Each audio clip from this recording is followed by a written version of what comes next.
Sure. Okay, so this morning we have Miss Julia Williamson with us, also known as the Unclutter Coach. I've known Julia for a few years. Not only is she good at helping you get organized, she's just a real cool lady. She's very artistic. She has excellent taste in music. She's got some cool stuff going on. One is the Toss 5, and I'll let her tell you a little bit about that. And then she has a website. She's on Instagram. So Julia, tell us a little bit about yourself. I will. Well, Toss 5 is kind of how I brought myself from utter chaos to, not utter chaos, to a fairly well-organized, tidy house that's a really nice place to live in. I am a collector of things, and I'm an artist, so everything seems like it's a piece of potential art. And I have too much stuff, or I had a lot too much stuff. And although I like getting rid of things, kind of taking a load to Goodwill every once in a while didn't really seem to be making a difference. So I started this project back in 2011 of getting rid of 5 things every day, at least 5 things. So sometimes it was more, and I did it every single day. I started a blog for accountability. If I got into bed at night and I hadn't got rid of 5 things, I got myself out of bed and went and found 5 things. And it was really, for me, it was such a perfect way to do it because it took sort of the overwhelm out of managing my stuff. And so I'd set up a staging area, and every day I would find things and just stick them in the bags, or sometimes they were huge things and I'd, sell a bookcase or something. But over time, I realized that the decluttering was really the first step towards organizing. Like, you can't organize your way out of a big mess. You just can't. First you have to reduce, and then you can organize. So that's my 5 story. And I come back to that. Every once in a while I look around and I think, stuff's getting out of control. 5 a day. And this 5 a day could be something like a paper clip or something very small. Yep, you get to decide. House rules. Now, have you stuck to this 5 a day over the years, or are you now? I have come back to it. I've gone back and forth. A couple of years ago, my mother died, and my sisters and I divided up, all of the nice stuff that was left. And I had a moving van pull up to my house and disgorge a ridiculous amount of stuff. So after that, I kind of had to get back to the Toss 5. I thought, well, that's great. Now I have mom's beautiful vases. I guess I got to get rid of my cheesy ones, Can't keep it all without getting rid of some of it. And what's a tip you would give somebody if they're just overwhelmed and don't know where to start? I would say to start really small. I think, if you just do your sock drawer or your silverware drawer, something that is super easy, low hanging fruit. And then when you're feeling overwhelmed, you just open that drawer and you're thinking, yeah, I can do this. I can do this. And then, one shelf at a time, one drawer at a time, just go easy. I am subscribing to the Marie Kondo style of sock folding. And I did that recently with my sock drawer. I called Eric and I said, come look at my sock drawer. Everything's neatly folded. Oh, right. She doesn't like to put them in balls, right? I think they feel cozy when they're balled up together, but that's just me. And then where do you typically start if you're going to help somebody? Do you pick a room of the house, or do you sit and talk with them? How would you start with the client? Oh, yeah. So first we kind of walk through the house and I get a sense of, what they're up against and what the most important things are. I think it's good to start with a real win, like going to a part of the house that's making them feel the most crazy. Like if your kitchen is like every time you walk in, you just kind of want to tear your hair out. Let's work on the kitchen so we can reduce that pain. It's also really great to start with a storage area. Because if you have too much stuff on your surfaces, it's probably because all the drawers and cupboards are full. So if you can clean out some of the stuff that's, back in the dusty corners, then you may find you have room for the things that are just sitting around. Now, we have a dining table that we never use as a dining table. Do you have any advice for flat surfaces that tend to accumulate papers and nonsense? Flat surfaces are the worst. They are just like a clutter magnet. In fact, I am at my dining room table, which doubles these days as a desk, and there's stuff all over it. I try and clean it off every day, and every day it reattracts things. I think there are 2 things. One is everything you own should have a home in your house. So, if you don't know where the scissors live, the scissors are going to end up on your counter or tucked in a junk drawer or something. So I think that's one reason things end up on the table, because you're not really sure where else to put them. And then the second thing is it just takes diligence. You know, it's like any other sort of annoying task. You just have to decide you're going to do it every day or every other day or every weekend or whatever, and just make yourself do it. Everything you own should have a home. Yes. You heard it here first. And that way, you know, if everybody in the house knows where the Scotch tape is, first of all, you don't have people constantly asking you where the heck the Scotch tape is. You don't have to buy extra Scotch tape because you can't find the 7 that you already own. It just makes life so much quicker and easier. I have this really funny box, I should have brought it out, that is my adhesives box. It has packing tape, masking tape, every kind of tape you can imagine. It's got glue, it's got staples. Anything that keeps one thing attached to another thing lives in that box. And so now I have 2 kids, and when they need something that sticks something to something else, I'm like, it's in the tape box. That's where all that stuff is. It's so easy. Interesting. So you could find ways to keep kids from asking you a million questions a day just by being organized. You can try. All right. Who has questions for Julia? You can unmute yourself, or you could wave a finger at me. Anybody want to start? Oh, come on. Hey, Carolyn. So hi, Julia. I'm Carolyn. I'm an artist as well, and I'm in my studio room. And I think you guys can probably see, I'm kind of like a poster child for being cluttered. But I do feel like I have to hang on to things because they might come in handy for a potential art project. And I have like collections of frames that I want to put art in eventually that are cluttering up this whole corner over here. I feel like I need to keep the stuff, but yeah. So how do I find a happy medium between what I need to keep and how I can organize it? And that is a great question. Needs to go. I think part of it, and I talk to people a lot about just kind of getting real with themselves. So I also have a bunch of frames, which I went through recently, and I culled several of them out because I think I just kind of had to ask myself the question, like, is it likely that you will use this one? Is it likely that you will use this one? Have you accumulated 50 because at some point you might need 5? So I think that's kind of the first best thing, is to really go through things with a pretty critical eye and ask yourself, do I have so many of them that there's no way I'm ever going to use all of them? And of the 10 that I have, could I take out 3 that just aren't that great, you know, and just kind of start culling? Because I think we do have this tendency to say, like, I'm going to need a frame someday. I should have 20. So I have every shape and size that I could possibly ever want. Yeah. And I think need to get real. I'm sorry, go ahead. No, you're right. It's just I need to get real and decide what's good and what's not. Exactly. I think things that seem useful to us, and this is a big problem, like a frame is a useful thing if you're an artist, but that doesn't mean every single frame is really usable or likely to be used. So I think kind of making that distinction between what I'm likely to use and what I'm unlikely to use, and also thinking about how hard would it be to find another one? Mm-hmm. You know, if I got rid of this, would it take me 10 minutes? Would it take me 6 months? You know, could I race down to Goodwill and get 7 of them for $1? Thank you. You said something to me once, Julia, about could I replace this for less than $20 at Fred Meyer Target? Could I run off and get one of these easily? Do I need to keep this? Yeah, that's from, I don't know if you guys are familiar with the Minimalists, these 2 young men who got rid of everything they owned and have like taken it on the road.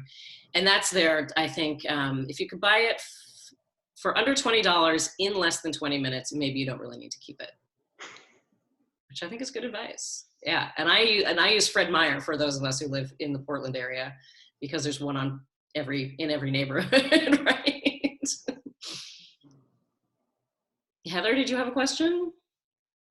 I did. Well, first I want to say that the Toss 5, Julia did a challenge a few months ago. Is that right? Yeah. Where it was Toss 5 every day for 30 days. And it was amazing. I hadn't ever really thought about Toss 5. It was so much less stressful. I didn't find myself standing in front of my closet wondering where I should start. I just started with 5 things. And some days it was more. I did a couple junk drawers. Yes, I have multiple junk drawers in my kitchen. But really, it was amazing. And I probably need to keep doing that. It really, I think everyone should try to do that. It's wonderful. So thank you for bringing that into my life, Julia. You are welcome. Maybe I should start a club, the Toss 5 Club. My question for you is, any day now, we're going to tackle our garage. And I'm curious if you have a recommendation for people about like, what's a good area to start with, or what's a thing you should first look at to start organizing. Not organizing, we got to throw a bunch of getting rid of. Yeah, there are a couple of different ways to go about it. I mean, I think in the garage tends to be a place where we dump things that we really, like, we have no idea what to do with them. So I think the first thing to do is, first is to establish a pathway, if it's like so full that you actually can't get in it.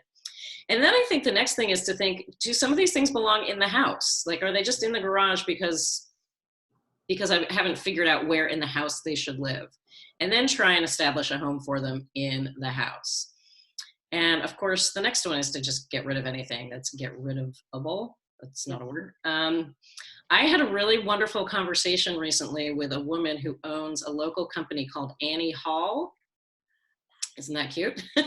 And I actually think I'm going to hire her to come help me with my garage, which has gotten a little out of control. They are a fabulous hauling company that not only take stuff to the dump, they take things to recycling, they donate stuff. They are really very environmentally conscious. And actually, even now during the pandemic, she has rented a huge storage space. So anything that's donatable, she's holding on to until, all the shelters and places open up again. Because right now there's really nowhere you can take anything. Yeah. So if you've got a lot of stuff and a lot of it just needs to leave the house, I highly recommend giving her a call, and you can just pull it out and they'll just load it and take it away. Awesome. And I think the reason I was thinking about that is that I end up, because I work with clients and I'll take almost anything, I have, a little bit of stuff here for hazardous waste and some stuff here for metal recycling. And I thought, I could make 6 different trips, or I could just call one person to make my life easier. Yeah. I love that. Thank you. I think you had mentioned that one other time and I had forgotten the name of that company. Another recommendation I really have, if you are looking at a super overwhelming space, like if you have a room and you open the door and you just kind of go, ugh, and you can't manage it, is to set a timer for 15 minutes, 15 or 20 minutes. Just set the timer, go in, work for that 15 minutes. And when the timer goes off, just walk away.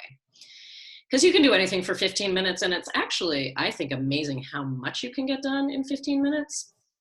And then you can just, it's not going to kill you, right? Do another 15 minutes later in the day or the next day, and you'll get through it without dying. Yeah, nice. I like that. I like chunks of things. So I like the toss 5 and the 15 minutes. Yeah. Thank you. Yes, you're so welcome.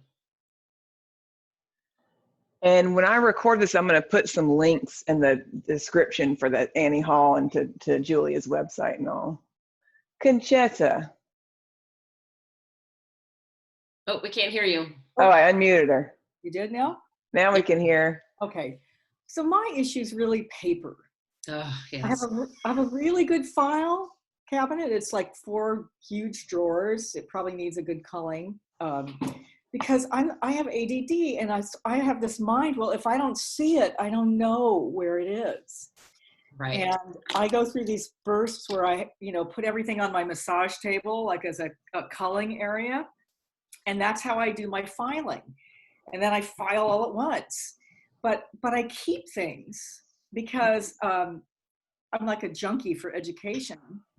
And I made up some binders and I put names on them. Okay, this is for my bodywork practice. This is for my spiritual development. This is for my emotional education.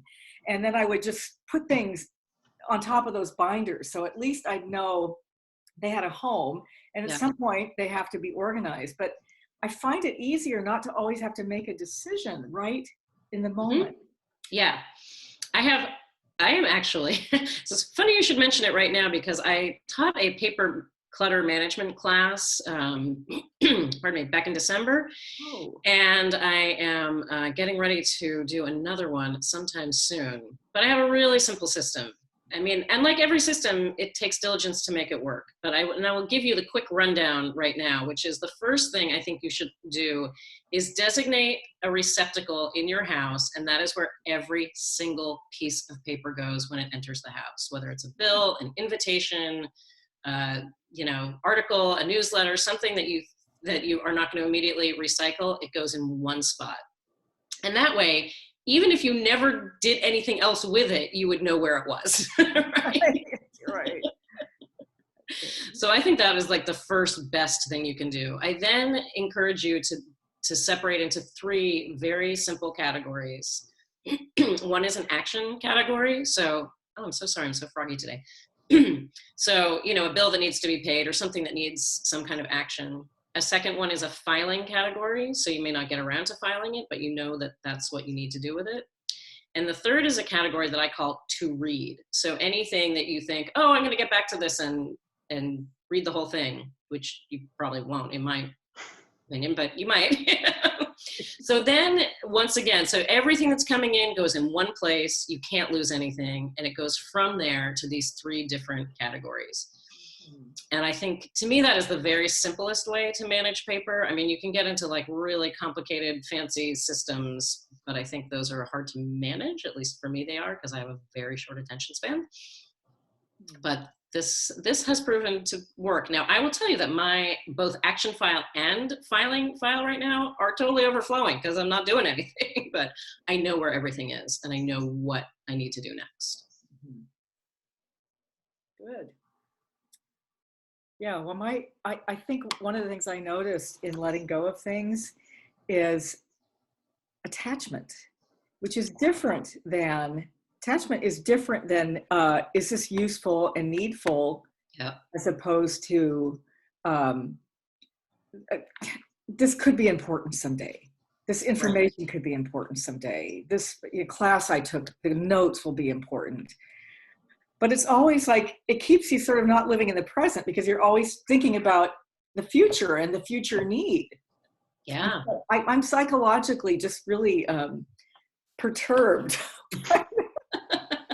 I think you're right. I absolutely agree with you. And I think this is, again, this idea of kind of being real with yourself, knowing yourself. So I have gotten to a point now where I am being more realistic with myself. Like, I don't get magazines anymore because you know what? I don't read them. I just don't. I glance through them and then I throw them aside and then I feel guilty because I didn't read them. And then the next one comes and finally I was like, I could save myself a lot of agony by just not getting magazines anymore. And I think Anne and I, we had sort of a magazine thing too, right? Because she was keeping a lot of magazines that had recipes and finally had to say, probably this 2008 edition of Cooking Light, I could find that. I mean, I just don't need to keep it for that recipe. So I think that's a lot of it, is just like being gentle with yourself and saying, am I really ever going to look at these notes again? Could I write a 1-page digest and just hold on to that? But I agree with you. I think we live in the past and the future instead of the present. Well, I'm moving my office to the basement in order to create a treatment room on the upper level of my house. And so I have a deadline. I'm under pressure now to really, do a major purge. And I'm trying to really play with an idea of radical, a radical severance. And I think we're so fortunate now, right, that we have the internet. I mean, this was another thing for me. I got rid of a lot of my cookbooks because frankly, I personally don't look at my cookbooks. I look on the internet. That's where I get ideas. So I think there's so many things that we're holding on to that we could pretty easily Google. Yeah. Okay. Well, I look forward to that class when you do it again. Yeah. Oh, absolutely. I'll get your deets and put you on my list. Okay. Great. And how could we find you, Julia? What's the best way? Is it on Instagram or on your website? Oh, both ways. So yeah, my website is uncluttercoach.com. And that has all the links to my social media. I actually have 2 Instagram accounts because I'm crazy. I like to give myself a lot of extra work. And I do have a Facebook group, which you might be interested in. It's called Unclutter Now on Facebook. And there I try and delve into some of the psychology, I guess, or the emotion behind why we hold on to things, why it's so hard. This seemingly simple task is so difficult. And you've been sending out some really cool newsletters that have had not necessarily clutter related content, movies, music, all kind of fun stuff. Yeah, and I'm trying to highlight some of the local businesses that are still up and running so we can help each other out for the foreseeable future. Hopefully it will be looking bright any minute. All right, anybody else have a question for Julia? All right. This was super helpful. You're such a great interviewee. Oh, thank you so and much. I love all these tips, and I love all these short little nuggets of like, set a timer, 5 things. That makes it seem very accomplishable. Yeah, I know, because it's overwhelming. I think this is the biggest problem. It feels overwhelming, but if you just do a little bit at a time, it's totally doable. Yay. Heather. I do have a question. Yeah. I'm just thinking about what's in my closets, and a huge part of what is in my closets are photos. A lot of old family photos that I've taken from relatives who have passed, or so I'm trying to get creative and think about what I could do with those versus just tossing them out. So I'm curious if you have any ideas about that. So for photos that you don't want anymore? Right, yeah, because I have a lot of photos on my walls, and I find that I have these great photos, but they're just in these boxes that when I go to clean out my closet, that's when I see them. And I go, oh yeah, okay, we'll deal with that later. Certainly vintage photos, and possibly any photos you could donate to Scrap Portland. You might want to call them and ask them about current photos. I know they have a big vintage photo section where people can come and buy them and do cool art projects with them. Yeah. Oh, okay, yeah. I know. I see right now, I'm like, ooh, I want your old photos. I'm like, no, I don't. No, I don't. Cool, thank you. I appreciate that. Now I'm done. All right. Does anybody else have questions for Julia? I'm always around if you decide you need more advice. Yay. Well, this was super helpful. Lovely to visit with you. Yeah, thanks so much. Thank you. All right.